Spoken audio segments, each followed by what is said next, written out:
Hello, everyone. I'm Dr. Sri Banerjee, core faculty for the College of Health Sciences and Public Policy at Walden University. And it is with great honor that our poster got accepted to present at the Society for Epidemiological Research. This is one of the premier organizations within the country of the United States. And wanted to recognize my collaborators that made this possible.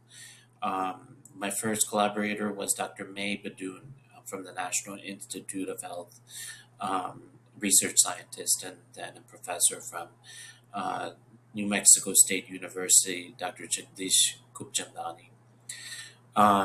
Name is elevated lead levels and cardiovascular disease among older adults with diabetes. Um, basically, individuals that had, I'm just going to give you a summary here.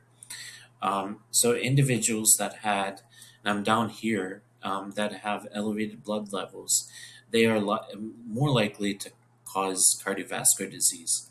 And this in and of itself is important because um, the blood lead levels are increased due to among children is increased due to paint chips from before the 80s, 1980s.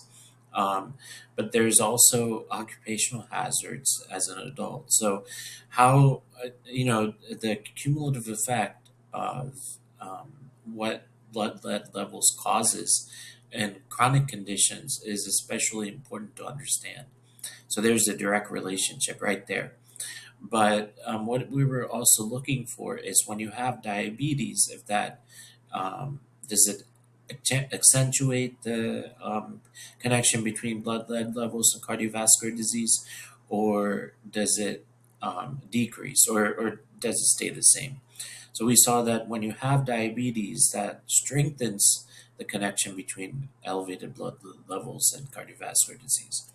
So when you have two chronic diseases and blood lead levels, then there's higher likelihood of chronic diseases.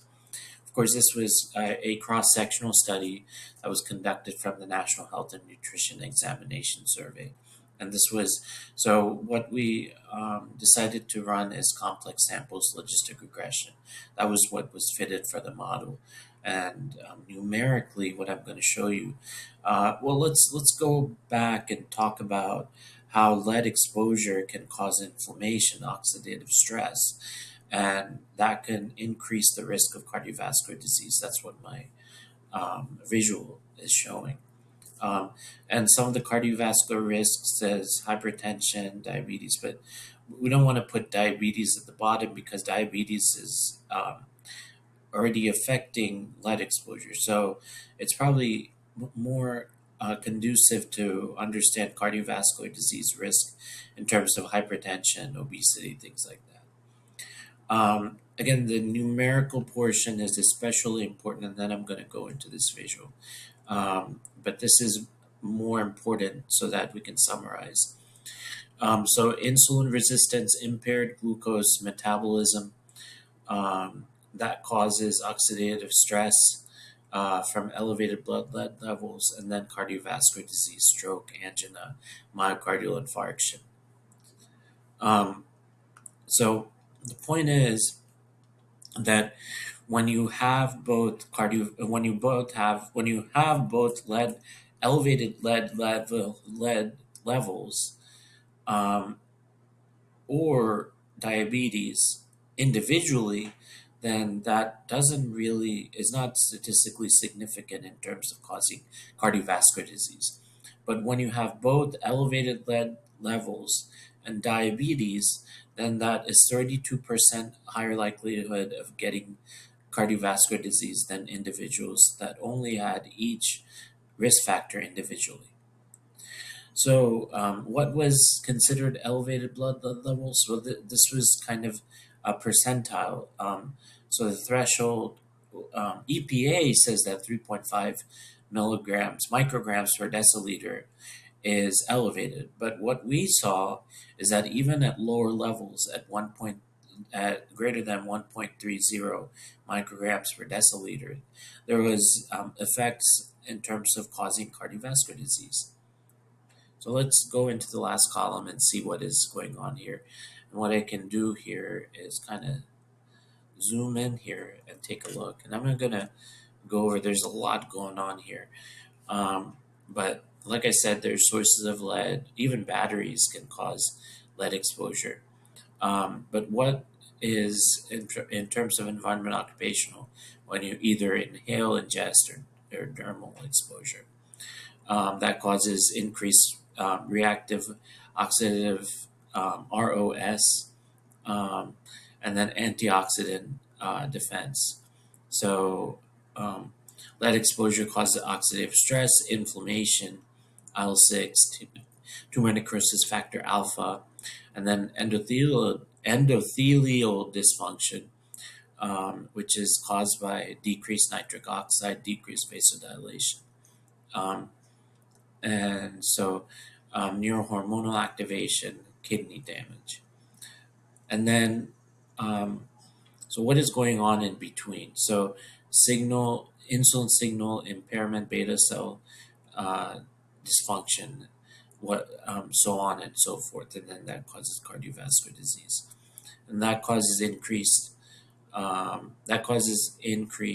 morbidity and decreased quality of life, increased hospitalization, increased disability, increased mortality.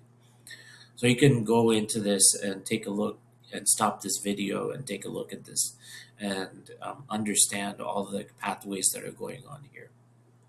But health disparities, kind of like in the other um, places that I demonstrated this, health disparities play a significant role, um, especially like poor neighborhoods or occupations.